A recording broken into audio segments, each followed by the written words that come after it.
अच्छा बच्चों, अब हम लोगों ने मतलब इससे पहले हम लोगों ने कुछ इफेक्टिव कैरेक्टरिस्टिक्स पढ़ी थी जो कि एक अच्छा लीडर बनने के लिए आप ये कह लें कि इम्पोर्टेंट होते हैं अकॉर्डिंग टू रिसर्चेस। अब आपके सामने यहाँ पे कुछ और कैरेक्टरिस्टिक्स आपको नजर आ रही होंगी जो कि एक इफेक्टिव लीडर को, या अगर आप एक लीडर बनना चाहें तो आपके अंदर ये कैरेक्टरिस्टिक्स होनी चाहिए। ये भी डिफरेंट रिसर्चेस के अकॉर्डिंग है, जिसमें ऑथेंटिसिटी है और उसके बाद है वल्नरेबिलिटी है, एम्पैथी है, विजन है, स्पिरिचुअलिटी है, कोलैबोरेशन है, डिसिप्लिन है, ह्यूमिलिटी है, लिसनिंग है, रिलेटेबिलिटी है, पैशन है, कम्युनिकेशन है, ऑप्टिमिज्म है, डिटर्मिनेशन है और इंटेग्रिटी।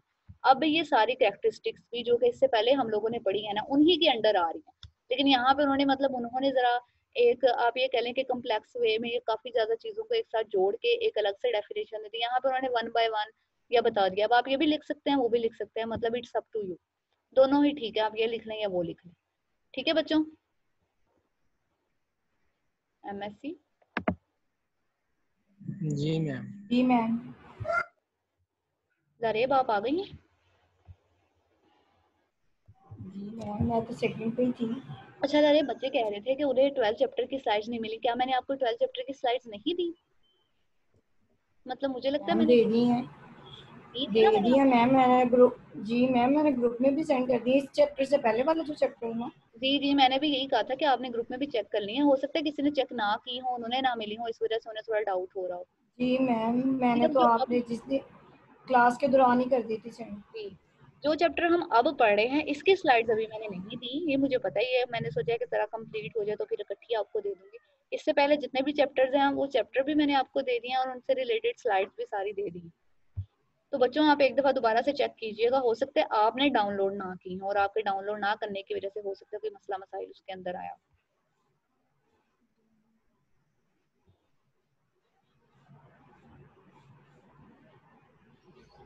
अच्छा बच्चों, अब हम लोगों ने बिहेवियरल थेरीज भी सारी पढ़ ली हैं, इफेक्टिव लीडर क्या होता है उसके बारे में भी पढ़ लिया है, और फिर इसके अलावा बच्चों हम लोगों ने वो भी पढ़ लिया है, क्या कहते हैं उसे, ट्रेड थ्योरी के बारे में भी पढ़ लिया है, और उससे पहले हम लोगों ने ग्रेट मैन थ्योरी के बारे में भी पढ़ लिया है। अब जब हम लीडरशिप थ्योरी को देखते हैं तो लीडरशिप सॉरी बिहेवियरल थ्योरीज में हम लोगों ने एक मैनेजरियल ग्रिड थ्योरी के बारे में पढ़ा था। क्योंकि मैनेजरियल ग्रिड थ्योरी एक्चुअली बच्चों बेसिकली था क्या, मैं आप बहुत सी जगहों पे जब बिहेवियरल थ्योरीज के बारे में पढ़ेंगे, या हमने भी स्टार्ट में जब पढ़ा था तो उन्होंने बिहेवियरल थ्योरीज को 2 कैटेगरीज में डिवाइड किया, जिसमें एक लिखा हुआ है role theory and the second one is leadership grid या मैनेजरियल ग्रिड। इन दोनों को मतलब इन दोनों नामों से आप कहीं भी पढ़ेंगे तो इन दोनों नामों से ही आपको मिलेंगे। Role theories actually specifically base करी हैं जो कि हमारी यूनिवर्सिटी स्टडीज की थ्योरी है ना, जिसमें ओहायो स्टेट की थ्योरी है या मिशिगन की थ्योरी है, उन पर बेस कर रही है। क्योंकि इन दोनों यूनिवर्सिटी स्टडीज में बेसिकली बताया क्या जा रहा है कि हम एक लीडर के रोल को असाइन किया जा रहा है कि आप एक टास्क ओरिएंटेड लीडर बन रहे हैं, या आप एक रिलेशनशिप ओरिएंटेड हैं, या आप स्ट्रक्चर इनिशिएटिंग लीडर हैं, या आप कंसिडरेट लीडर है, या किस तरह का लीडर है। अब नेक्स्ट है कि अब आप एक लीडर को उसके रोल तो असाइन कर दिए, उसके बाद नेक्स्ट हम लोग बहुत सी जगहों पे आप मैनेजरियल ग्रिड के बारे में, मैनेजरियल ग्रिड एक्चुअली मार्केटिंग की रिसर्च से ज्यादा रिलेट कर रही होती है, और ये भी एक बिहेवियरल थ्योरी है। मैनेजरियल ग्रेड में बच्चों हम बेसिकली क्या देखते हैं, मतलब ये एक एप्लीकेशन है बेसिकली बिहेवियरल थेरीज की, कि एक्चुअली जब हम एक लीडरशिप को, हम इसमें ये देख रहे होते हैं कि एक लीडरशिप को टास्क ओरिएंटेड होना चाहिए या रिलेशनशिप ओरिएंटेड होना चाहिए, या उसके अंदर अगर सारी क्वालिटीज आ रही हैं तो वो सारी क्वालिटीज उसके अंदर किस किस तरह से आ सकती हैं, या वो इन क्वालिटीज को लेकर एक इफेक्टिव लीडर किस तरह से बन पाएगा या अपना काम किस तरह से कर पाएगा।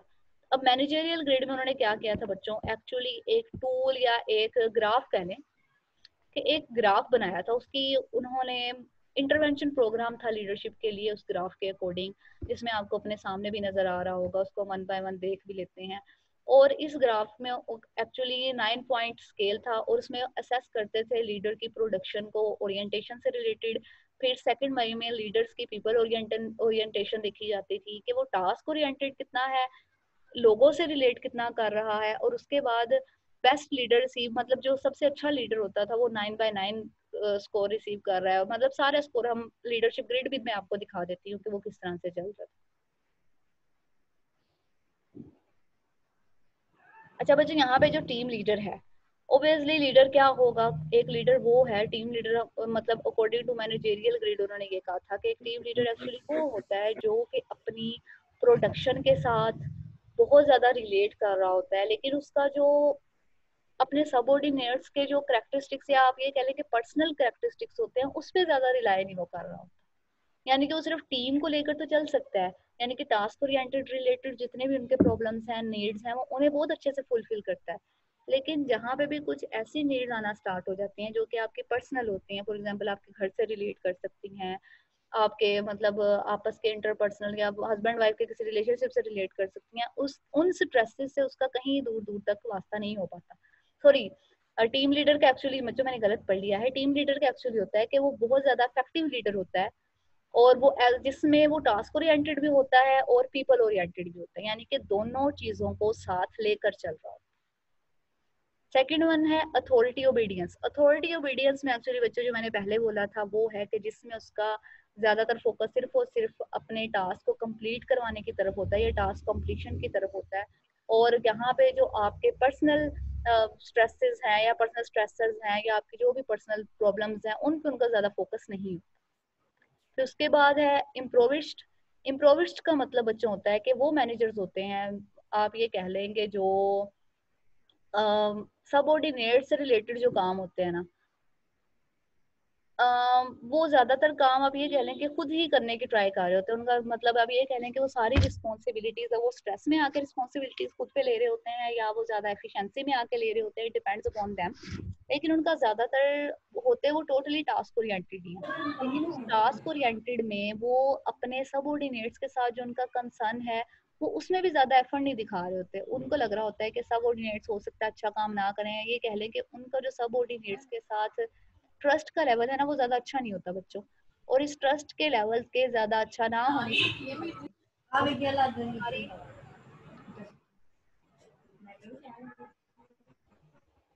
एक मिनट बच्चों, और इस ट्रस्ट लेवल के ना होने की वजह से उनकी जो ज्यादा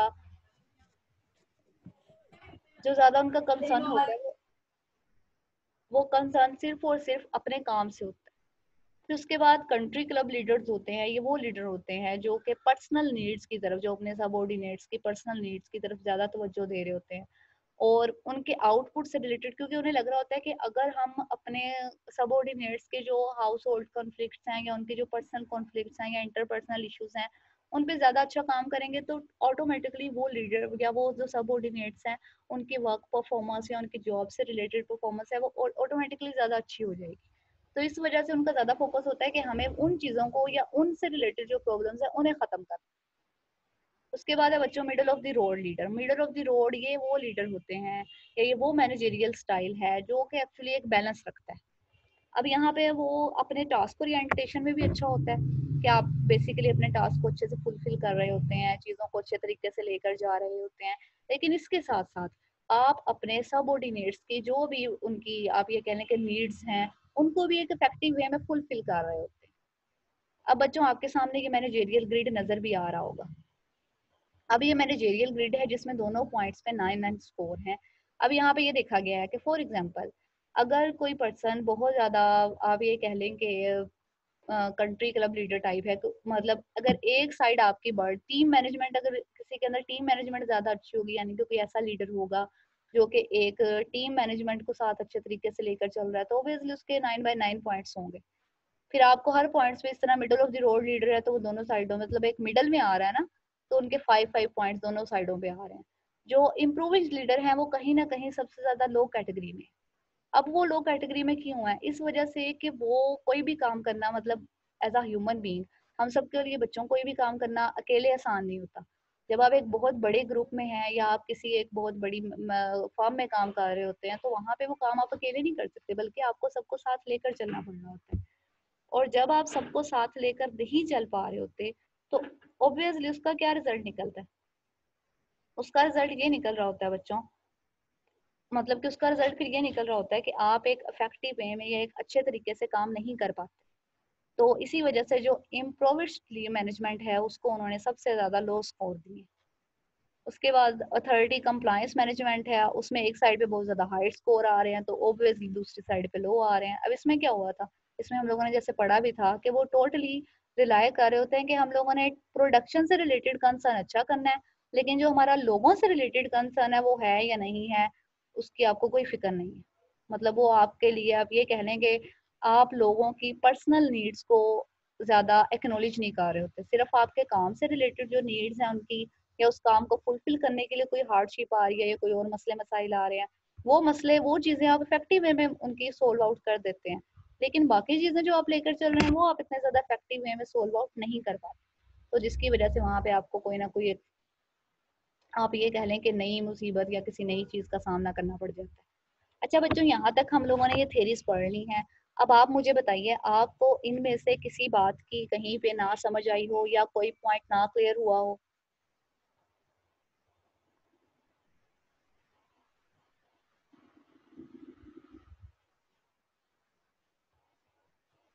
एमएससी बच्चों जाग जाइए जरा।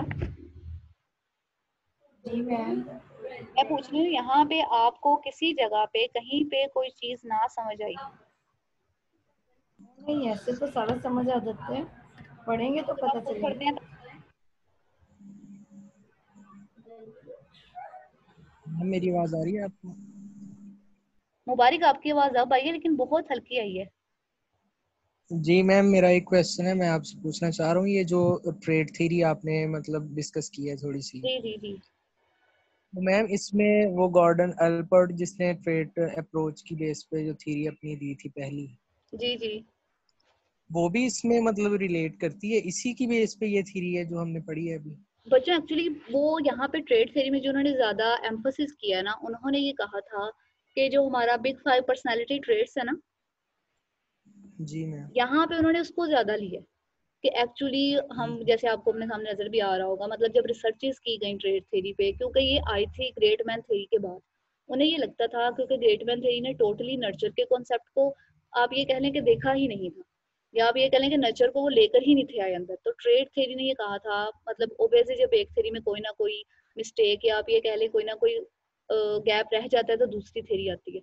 तो ट्रेड थ्योरी में उन्होंने ये कहा था कि बाज औकात कुछ लोगों के अंदर ऐसी करेक्टरिस्टिक्स होती हैं, अब वो ऐसे माहौल में या ऐसी जगह पे पैदा नहीं होते, जैसे उन्होंने कहा था कि इन बोर्न लीडर होते हैं, ग्रेट मैन थ्योरी ने कहा था। तो इन लोगों ने कहा था लेकिन उनकी करेक्टरिस्टिक्स होती हैं जो कि उन्हें एक इफेक्टिव लीडर बना सकती हैं। तो हमें एक्चुअली स्पेसिफिकली उन थेरीज पे काम करना चाहिए। तो यहाँ पे जब उन्होंने आहिस्ता आहिस्ता इस पे काम स्टार्ट किया था, तो उन्होंने टोटली जो ज्यादा एम्फोसिस था उनका, उनका सिर्फ बिग फाइव पर्सनालिटी ट्रेड्स पे ही रहा था कि अगर एक जी पर्सन के अंदर ये पांच करेक्टरिस्टिक्स हैं तो इट मींस वो एक इफेक्टिव लीडर बन सकता है। तो जब तक ट्रेड थ्योरी, मैम, जी जी जी जी, पूछे पूछे। मैं मैं इसलिए पूछ रहा था क्योंकि वो जो गार्डन एल्बर्ट ने ट्रेड्स दी थी, उसने तो दी थी ना कार्डिनल ट्रेड्स और सेंट्रल ट्रेड्स और सेकेंडरी ट्रेड्स, उसने ये दी थी ना, तो उसकी जो पहली ट्रेड कार्डिनल ट्रेड थी वो तो मतलब ऐसी ट्रेड थी ना जो कि किसी पर्सन में ऑल द टाइम मतलब वही, नजर आती है। जी तो बच्चों, मैं इसलिए जी जी पूछे पूछे, बोले बोले। तो मैम मैंने इसलिए पूछा मतलब कि आपने कहा कि जब इसको मतलब ये बिहेवियर थ्योरी आई थी तो जी जी। इन्होंने इस पे क्रिटिसाइज किया था कि ये ट्रेड जो होती हैं बाज़ औक़ात नहीं भी नजर आती, ये उन्होंने क्रिटिसाइज किया, तो जी मैंने इसलिए पूछा था। नहीं बच्चों, एक्चुअली ये आप ये कह सकते हैं कि गोल्डन एल्पर्ट की थ्योरी से इन्होंने आइडिया लिया था, क्योंकि ऑब्वियसली आपको कोई भी नया नाम है वो आपको पहले नहीं पता चलेगा। तो ट्रेड थ्योरी के बारे में सबसे पहले गोल्डन एल्पर्ट ने ही वो चीजें लेकर आया था या उन चीजों के बारे में बताया था, लेकिन इन्होंने अपनी डायमेंशन जो है वो उससे अलग कर ली। अब वो जैसे अभी इससे पहले एक क्वेश्चन किया था कि एक पर्सन में क्या ये बिग फाइव पर्सनैलिटी ट्रेड्स हो सकती हैं, मतलब किसी ने पूछा था कि क्या सारी ही ट्रेड्स हो सकती हैं, तो मैंने कहा था कि हो भी सकता है कि हमारे अंदर भी ये सारी ट्रेड्स होती हैं, लेकिन होता है क्या है कि हमें बाज औकात ऐसे सरकमस्टांसेस या ऐसे सिचुएशन का सामना ही नहीं करना पड़ता कि इनमें से कोई ऐसी ट्रेड जो कि हमारे अंदर छुपी होती है हम उसे बाहर लेकर आ सके, और इसी वजह से वो ट्रेड बाजू का हमारी आप ये कह लें कि हम उसे यूज ही नहीं कर पाते। जैसे आप में से बहुत से लोग जब स्कूल लेवल पे थे या कॉलेज लेवल पे थे, उन्हें ये लगता होगा कि वो एक्स्ट्रा वर्जन है ही नहीं। एक्स्ट्रा वर्जन मतलब कि वो किसी के साथ कम्युनिकेट नहीं कर सकते, किसी अजनबी के साथ या लोगों के दरमियान जाके इफेक्टिवली बोल नहीं सकते, या अगर मतलब ऑपोजिट जेंडर है उनके सामने वो उतना ज्यादा कॉन्फिडेंस नहीं फील करते। लेकिन तब तक क्या था, हो सकता है तब तक आपको वैसा इन्वायरमेंट नहीं था मिला, आप जब यूनिवर्सिटी में आते हैं तो आपका इन्वायरमेंट टोटली चेंज हो जाता है अपने कॉलेज से, अपने स्कूल से। तो जब वो इन्वायरमेंट चेंज होता है तो वो इन्वायरमेंट आपको बहुत से न्यू एक्सपीरियंसेस देता है। तो उन न्यू एक्सपीरियंसेस की वजह से आपको फिर बाजू का अपनी बहुत सी ट्रेड्स तब पता चलती हैं। अब आप बहुत अच्छे तरीके से, आप ये कह लें कि आप अपोजिट जेंडर के साथ डील भी कर लेते हैं, आप इतने लोगों के सामने खड़े होकर प्रेजेंटेशन भी दे रहे होते हैं, आप इवन लोग बाजू का आप अपनी असाइनमेंट्स बना, सॉरी असाइनमेंट कह रही हूँ, आप अपनी रिपोर्ट्स बनाने के लिए बहुत से अजनबियों के पास ही जा रहे होते हैं ना, आपके क्लाइंट्स आपको तो नहीं जानते होते, लेकिन जब आप उनसे हिस्ट्री ले रहे होते हैं, जब आप उनसे बात कर रहे होते हैं, इंटरव्यू कर रहे होते हैं, तब आप इतने ज्यादा इफेक्टिव वे में वो चीजें कर रहे होते हैं कि आपकी वो सारी ट्रेड जो है, जो कि वो ट्रेड जब तक कि आपने इस तरह के सिचुएशन को नहीं था देखा, वो सामने नहीं थी, लेकिन बाद में आपको पता चलता है कि आपके अंदर वो ट्रेड भी थी। तो आपका क्वेश्चन ये था कि इन्होंने गोल्डन एल्पर्ट से आइडिया लिया था सिर्फ ट्रेड्स का, लेकिन इनकी थ्योरी उनकी उसकी ट्रेड थ्योरी पे बेस नहीं थी कर रही। इन्होंने ज्यादातर बिग फाइव मॉडल को ही लेकर चले थे कि बिग फाइव मॉडल जो है वो एक्चुअली पर्सनैलिटी ट्रेड के लिए सबसे ज्यादा अच्छा है। तो इस पे उनका जी ज्यादा ठीक। काम था। तो इस पे उन्होंने ज्यादा ही मतलब फोकस इनका ज्यादा इसी पे था। अब फिर देखे ना उसके अगेंस्ट बिहेवियर थ्योरी वाले भी तो फौरन आ गए। उन्हें ये लगा था बिहेवियर थ्योरी वालों को कि अगर आप सिर्फ ट्रेड्स को देखते रहेंगे तो आप बाज़ बहुत सी जगहों पे आप क्या क्या क्या कहते हैं बच्चों के अपने ट्रेड्स को शो नहीं करवाते, लेकिन वहां पे आप अपना बिहेवियर शो करवा देते। तो आपका बिहेवियर भी बाज़ आपकी चीज़ों को अफेक्टिव वे में लेके चलने के लिए अच्छा हो सकता है कि कोई बहुत अच्छा जिसके अंदर ये पांचों बिग फाइव पर्सनैलिटी ट्रेड्स हों, लेकिन उसका बिहेवियर ऐसा नहीं था कि वो लोगों को इफेक्टिव वे में लेके चलता, तो वो एक अच्छा लीडर बन ही नहीं पाया। तो इस वजह से यहाँ पे मतलब चीजें आपस में एक दूसरे के साथ इंटरकनेक्टेड हैं, क्योंकि साइकोलॉजी है ना, आप कोई भी नई चीज लेकर आएंगे वो कहीं ना कहीं किसी न किसी पिछली थ्योरी के साथ किसी न किसी पॉइंट पे मिलती ही हो। आप देखें बच्चों, हम साइकोथेरेपी इतनी पढ़ते हैं और हम बाज़ बल्कि बहुत सी जगहों पे आके टोटली फ्रॉइड को कह देते हैं कि वो अब तो उसकी चीजें फॉलो नहीं होती है, उसके डिसीजंस को या उसके एक्सपेरिमेंट्स को देखा नहीं जाता। लेकिन फिर भी हम जब भी एक नई पर्सनैलिटी मतलब सॉरी साइकोथेरेपी पढ़ रहे होते हैं तो उस थेरेपी में किसी ना किसी पॉइंट पे उनका जो आइडिया है वो कहीं ना कहीं साइकोएनालिसिस के साथ जाकर मैच कर जाता है। हाँ, वो टोटली वैसा मैच नहीं करता, लेकिन किसी ना किसी पॉइंट पे वो थोड़ा बहुत मैच कर जाता है। बच्चों यहाँ तक क्लियर है? जी मैम।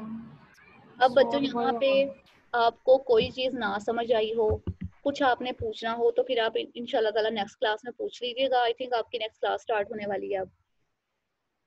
जी मैम। बच्चों सर जैदी के अब्बू ठीक हो गए? जी मैम, आज उन्होंने हमें क्लास के लिए मैसेज किया है, आई थिंक फिर पूछेंगे हम उनसे। चलेंगे, अल्लाह करे ठीक हो गए आप तो इंशाल्लाह ताला। ओके बच्चों, ओके मैम। मैम अल्लाह हाफिज। अल्लाह हाफिज।